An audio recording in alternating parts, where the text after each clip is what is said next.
Donc Damien Péché, fondateur et dirigeant de Enware. Donc Enware, c'est une société de services qui a été créée en 2007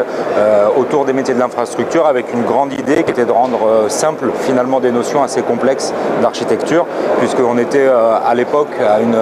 vraiment une nouvelle ère de l'infrastructure avec la virtualisation notamment, et on sentait beaucoup de nos clients qui étaient perdus dans l'approche, la nouvelle approche qu'amenait la virtualisation, le cloud. On commençait déjà à penser, on n'avait peut-être pas évoqué le terme, mais on commençait à penser au concept. Et voilà, de plus en plus de clients étaient perdus, donc on a voulu rendre un petit peu de simplicité, d'absorber cette couche de complexité et de la rendre à nos clients. Les menaces ont évolué, on est passé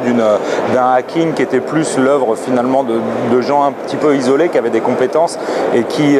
s'amusaient voilà, pour faire rigoler les copains, d'attaquer des sites institutionnels, où on est passé vraiment à un piratage industriel avec vraiment des attaques de hackers qui étaient beaucoup plus structurées, beaucoup plus faciles à détecter. Voilà, on parle d'attaques ciblées vraiment sur le domaine industriel aujourd'hui et qui demain devrait s'étendre à d'autres secteurs d'activité. On a également un autre phénomène qui est les actes malveillants en interne, c'est-à-dire que ce soit de la part de certains collaborateurs ou de sous-traitants, il se peut qu'il y ait des actes,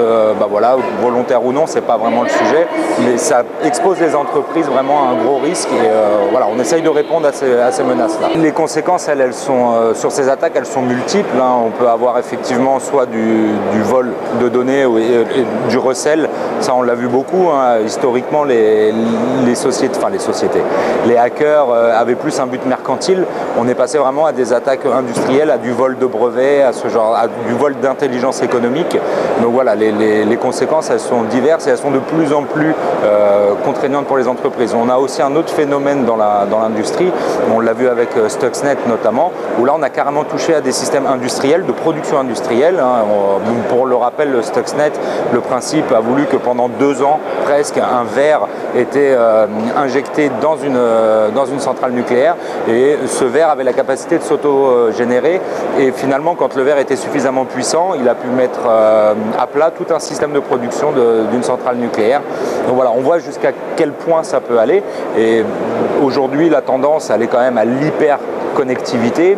les avions, les voitures, les trains, et donc il y a vraiment aujourd'hui de gros risques qui courent s'ils ne sont pas pris en compte, puisqu'aujourd'hui on pourrait être capable de prendre le contrôle d'un avion par exemple, pour prendre le cas le plus parlant à tout le monde. Donc voilà, ça c'est vraiment les conséquences aujourd'hui qu'on peut avoir sur le hacking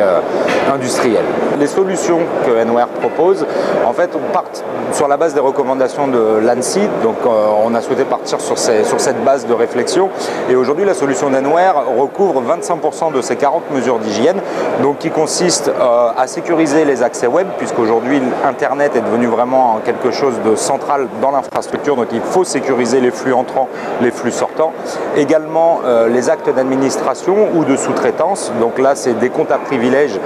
que l'on va surveiller pour éviter que certains salariés aient accès ou sous-traitants à des informations auxquelles ils n'ont pas à avoir accès, même s'ils sont dotés d'un compte à privilège. Le tout supervisé par une console qui permet de remonter les logs, soit des actes d'administration, soit du trafic web, autour d'une console centrale unifiée.